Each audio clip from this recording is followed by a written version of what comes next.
In view of the impending crisis, the final warning to the earth is given in the book of Revelation chapter 14 verse 6-8.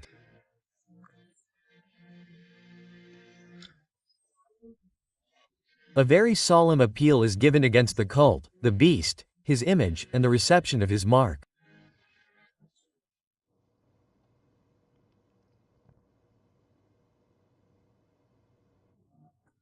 By the way, they like to have the 10 Commandments posted in schools.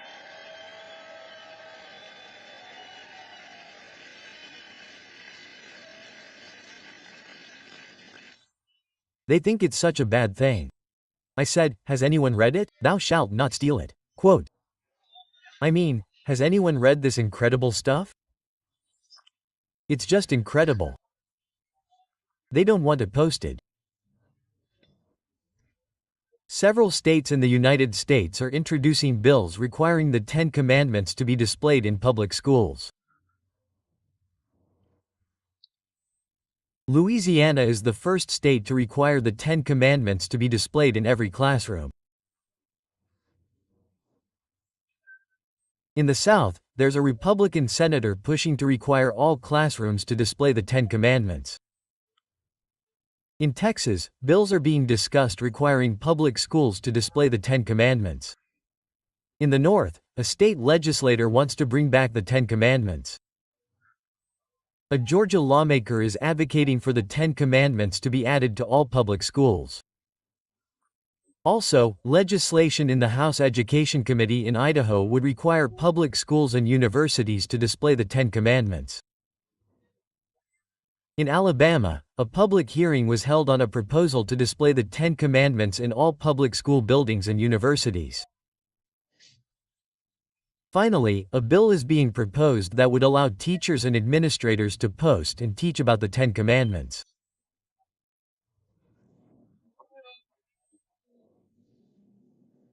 This bill would require the 10 Commandments to be displayed in every classroom in elementary, middle, and high schools in the state of Louisiana.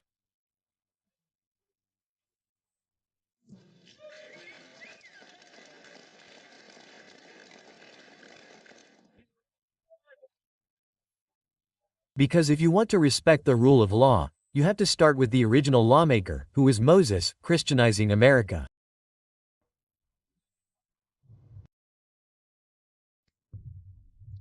Yes, Ross VT is someone who will now be Trump's budget and management appointee. That's a position he actually held during the first Trump administration. And that's a position that has a lot of vision or oversight of the president's agenda. So we talk about being a nation that was meant for God. This is a consensus that we want to renew in this country, that we have religious freedom. But it cannot start from this notion that a country is not understanding the reality that it has to obey God. And there is only one true God, and that is Jesus Christ, our Savior.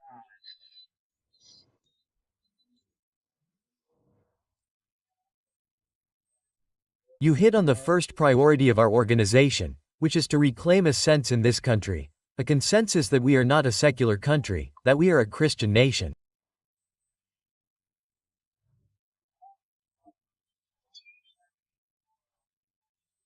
When you have the right to not want to articulate what it means to be a nation under God, that is a corrective that you have to step up a little bit and do your best to make the laws reflect what we know to be true.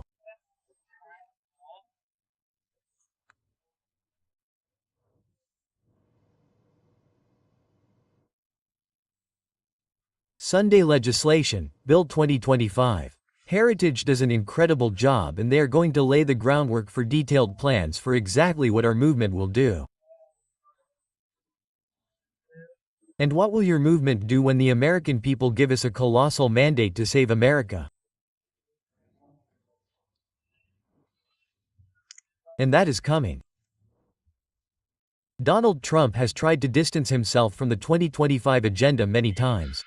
The point has always been that Donald Trump is not someone who pays a lot of attention to policy details and policy proposals. It has always been up to other people to implement a lot of the things that he wanted to do, or to implement their own agendas when they are empowered by him.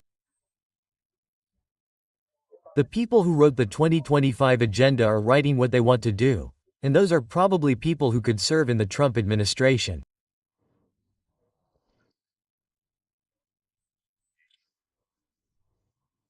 Some of the 2025 agenda may now actually happen regardless of what the candidate, like Era, is saying.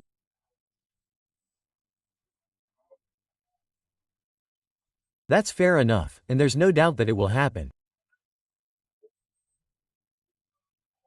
I don't mean that with any disrespect to President Trump, who he knows is a friend, but just to say that there is a lot of overlap between President Trump's official campaign platform, Agenda 47, and the 2025 policies. That's what I mean when I say that. It's kind of annoying, and in a way. Because it's no news that the Republican presidential candidate would be saying many, if not most of the same things that the conservative movement itself would be saying.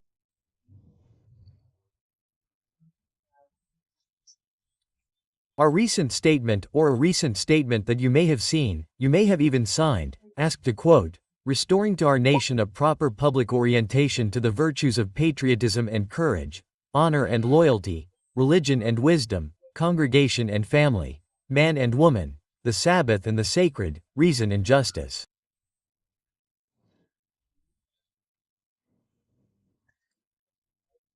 Taking us way down the path of theocracy was a big feature of the 2025 bill, and it's done in many different ways.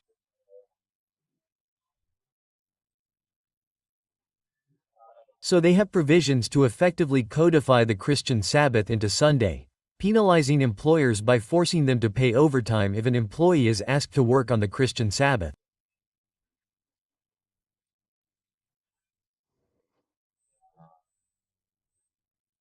I had a very dear friend today, someone who has been, I think, a mentor and really helped guide me to life in DC in a very big way. I'm talking about Jonathan Berry, who's a partner at the law firm. The conversation was largely inspired by this document here. I'm holding up the YouTube video, which is, however, the Department of Labor's chapter in Pillar 1 of the Heritage 2025 Presidential Transcript Policy Book.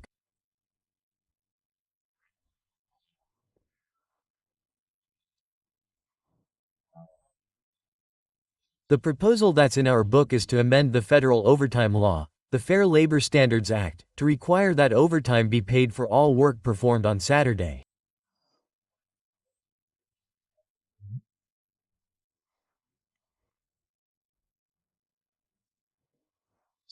Interesting.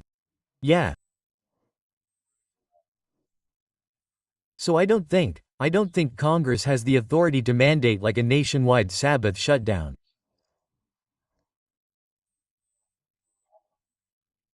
That's always been a state decision to do that.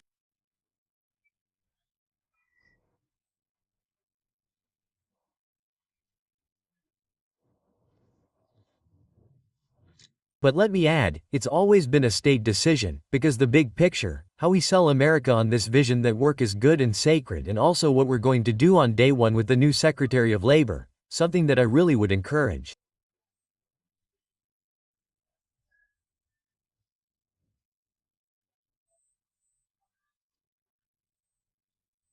I don't see a big federal role for that.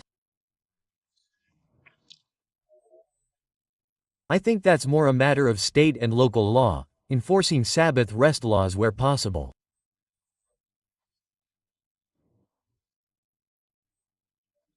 It's not just rest in the sense of abstinence from work, but rest for time with God, time to worship God.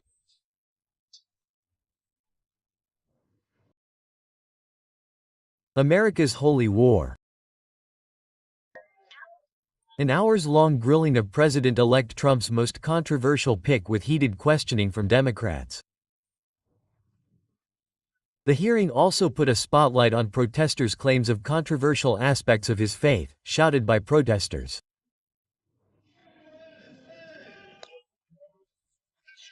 Members of security were involved and much of the outrage was fueled by his tattoos, which include a symbol known as the Jerusalem cross on his chest. Another reads, Deus vult, Latin for God wills.